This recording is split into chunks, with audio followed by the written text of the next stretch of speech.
भाजपा के विरोध राजनीति करनी है, भाजपा के धोखा है, आरक्षण चाहिए, आरक्षण के खिलाफ भाजपा की लड़ाई चल रही है। सीटों पर तो डेफिनेटली तेजस्वी यादव को मजबूत करके 2 विधायक बढ़ाने की तैयारी उन्होंने कर दी है। उम्मीद है कि ये यही करेंगे। नमस्कार, भारत लाइव देख रहे हैं आप। बिहार में 2 सीट पर हो रहे उपचुनाव और इसमें तेजस्वी यादव का प्रत्याशी उतारना और एनडीए गठबंधन, दोनों गठबंधन का प्रत्याशी सामने है। लेकिन बाकी जो दल हैं जो इन दोनों में से किसी गठबंधन में नहीं है, उन्होंने अभी तक प्रत्याशी का ऐलान नहीं किया है। और अब ये कयास लगाए जा रहे हैं कि प्रत्याशी उतारेंगे भी नहीं, इसलिए कि आज तारीख हो चुकी है 13 और कल तक नामांकन है। कल दोनों गठबंधन के प्रत्याशी चुनावी मैदान में उतर जाएंगे। इसी बीच खबर यह है कि मुकेश सहनी काफी मजबूती से हर चुनाव में उतरते थे और जिस तरीके से वो भाजपा को नुकसान पहुंचाते थे, तेजस्वी को फायदा पहुंचाते थे, तो इस बार वो चुनाव में नहीं है। चिराग पासवान भी नहीं है। क्या वजह है? क्या वो तेजस्वी को फायदा पहुंचा रहे हैं? आप भी सोच रहे होंगे और हम भी सोच रहे हैं, तो डॉक्टर साहब से जानते हैं क्या हो रहा है। मुकेश सहनी हर बार चुनाव लड़ने का वादा किए थे, अब नहीं उतर रहे हैं। देखिए, युद्ध में और चुनाव में अलायंसेस कुछ सामने दिखती हैं और कुछ पर्दे के पीछे बनती हैं। कल तक मैं भी इसी इंतजार में था कि मुकेश सहनी अगली चाल क्या चलते हैं, और आज जो सुबह सुबह अखबारों में उन्होंने चाल चल दी और रणनीति सार्वजनिक की, इससे बहुत सी चीज़ें क्लियर हो गई हैं। अब ये मैं समझ चुका हूँ कि मुकेश सहनी यहाँ से क्या करने वाले हैं और किस राह पर चलने वाले हैं। देखिए, कल तक संशय था मुकेश सहनी जिन परिस्थितियों में एनडीए से बाहर आए थे, और देखिए किस्मत देखिए कि मुकेश सहनी के निकलते ही एनडीए भी धराशायी हो गया, पूरी तरीके से टूट गया। नीतीश कुमार का भी विश्वास नहीं रहा भाजपा पर, भाजपा ने जो किया उसका फल भी भुगतना पड़ा, और आज भाजपा विपक्ष में बैठी हुई है। मुकेश सहनी ज़्यादा कौन खुश होगा इस वक्त? लेकिन जो महागठबंधन बना भाजपा के खिलाफ, उस महागठबंधन का हिस्सा मुकेश सहनी नहीं बने, ये कंफ्यूज करता है हम सभी को कि आखिर ऐसा क्यों हुआ। मुकेश सहनी को इस महागठबंधन में ऑटोमेटिकली क्वालिफिकेशन मिल जाता है। वो पूरी तरह से हर मैंने जो होता है ना कि क्वालिफिकेशन दिखा रहता है कि ये होना चाहिए, वो सब उनका बना हुआ है। भाजपा के विरोध राजनीति करनी है, भाजपा के धोखा खाए हुए हैं, तो आरक्षण चाहिए, आरक्षण के खिलाफ भाजपा की लड़ाई चल रही है, तो इन सब में वो क्वालिफाई करते हैं। फिर भी उनको इस गठबंधन में नहीं रखा गया है। बीच बीच में आपको मैंने बताया था, दर्शकों को बताया था कि दिल्ली से लगातार कुछ नेतागण भाजपा के संपर्क में थे मुकेश सहनी के, और मुकेश सहनी को ऑफर पर ऑफर दिया जा रहा था। अंततः मुकेश सहनी ने पटना से कुछ दूर जाके कार्यक्रम जो किया था, उस कार्यक्रम में मंच से ही कह दिया कि यहाँ से नहीं बात होगा, दिल्ली से नहीं बात होगा, पटना आइए, और पटना के हमसे मिले तब बात करेंगे। और बात क्या करेंगे? सीधी बात है कि आपने हमें धोखा दिया, इसके लिए माफ़ी मांगना पड़ेगा पहले हमें। देखिए, मुकेश सहनी ऐसा नहीं है कि समाजवाद या किसी और वाद या किसी व्यक्ति के पीछे पड़े हुए हैं। उनकी आइडियोलॉजी उनके समाज से शुरू होती है, समाज तक समाप्त होती है।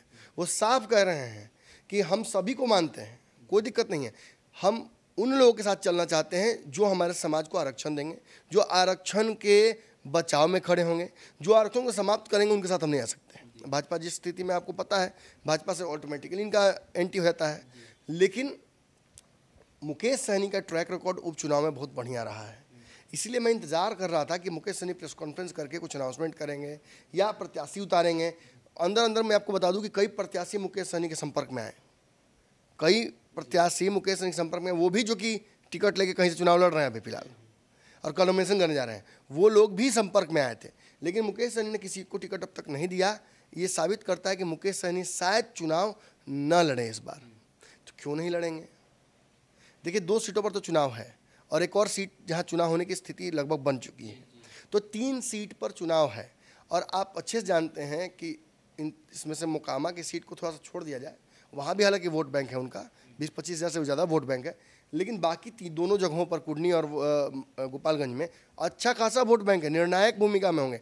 तो गोपालगंज में प्रत्याशी क्यों नहीं उतारा? ये बड़ा सवाल खड़ा होता है। उतारते यहाँ क्लियर समझ लीजिए कि इसका मंशा यही हो सकता है कि मुकेश सहनी के प्रत्याशी को कमी नहीं है, उत्तर प्रदेश तक से लोग आगे प्रत्याशी बनने के लिए तैयार रहते हैं, तो क्यों नहीं दिया? एक ही मंशा हो सकती है कि तेजस्वी यादव को मजबूत करना है, या तो पहले ही सेटिंग हो गई है तेजस्वी यादव से कि हम कुछ लोग साथ हैं, आप बाहर से हमें सपोर्ट करके मजबूत कीजिए। किसी तरीके से भाजपा को रोकना है 24 में, और 24 में रोकने के लिए भाजपा को हर राज्य में रोकना होगा, बड़े बड़े गठबंधन बनाने होंगे, अभूतपूर्व गठबंधन बनाने होंगे। जैसे कि आपको पता है कि केजरीवाल और नीतीश कुमार एक मंच पर नहीं बैठ सकते हैं, ममता बनर्जी जल्दी तैयार नहीं होंगी नीतीश के नाम के लिए, तो ये सारी बाधाओं को तोड़कर काम करना होगा और उसकी शुरुआत कहीं ना कहीं हो चुकी है। सैफई में मुलायम सिंह के अंत्येष्टि में जो लोग पहुँचे, बहाना तो काफ़ी दुखद था लेकिन संयोग बढ़िया बैठ गया था। उस दौरान जो रणनीतियाँ बन रही थीं और वो रणनीतियाँ आगे चल के दिखेंगी आपको, तो ये साबित करता है कि भाजपा के खिलाफ एक बड़ा कारवां चल पड़ा है। अब इस कारवां में कौन कौन शामिल होता है आगे चल के ये देखना होगा। मुकेश सहनी दूध के जल है तो छाछ भी फूक फूक कर ही पिएंगे। दोनों गठबंधनों में रह चुके हैं, दोनों गठबंधनों में अपनी ताकत भी दिखाई है और वोट बैंक भी अच्छा खासा इनके पास है। तेजस्वी यादव के वोट बैंक में जो आज कांग्रेस और नीतीश और तेजस्वी के एक होने से होता है और लेफ्ट की पार्टियों से, उसमें अगर मुकेश सहनी आते तो कितना परसेंट बढ़ जाता है? सीधा 10-15% बढ़ जाता है वोट बैंक। तो उतना वोट बैंक एक जगह इकट्ठा करना तो नीतीश और तेजस्वी की भी मंशा है ना। और आज जो अखबार में अपने आरक्षण को लेकर जो पोस्टर देखा मुकेश सहनी का, पोस्टर मैं चाहूँगा कि वीडियो ट्रिक लगा दें हमारे, उस पोस्टर को देखने के बाद क्या लगता है आपको? आज एक तरफ जदयू पटना में बैठी हुई आरक्षण का जो विरोध, जो आरक्षण का जो एक बार बार मैं कहता आया हूँ कि भाजपा तो आरक्षण को समाप्त करने की स्थिति में बढ़ रही है, लेकिन किसी को नजर कहाँ आ रहा है।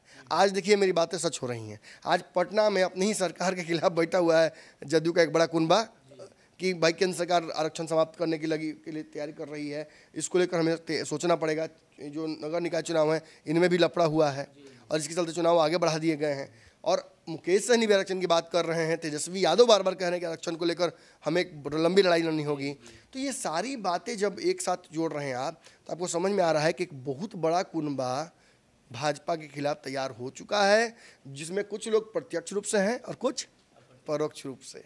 तो जो परोक्ष रूप से हैं उनमें से एक मुकेश सहनी है। मुकेश सहनी के प्रत्याशी अगर कल तक, मैंने अब तो आज तो क्लियर हो जाना चाहिए था, अगर मुकेश सहनी ऐसा नहीं कि रातों रात उठ के कोई डिसीजन ले लेंगे, वो सब रणनीति के तहत काम करते हैं। आज प्रेस कॉन्फ्रेंस हो जाता अगर प्रत्याशी को उतारना होता तो ये तय है कि इन दोनों सीटों पर मुकेश सहनी ने अपने प्रत्याशी नहीं उतार कर राजद को समर्थन कर दिया है। उनके सपोर्ट में एक तरह से वोट बैंक को मोबिलाइज कर दिया अपने अंदर अंदर, ऊपर ऊपर नहीं, अंदर अंदर।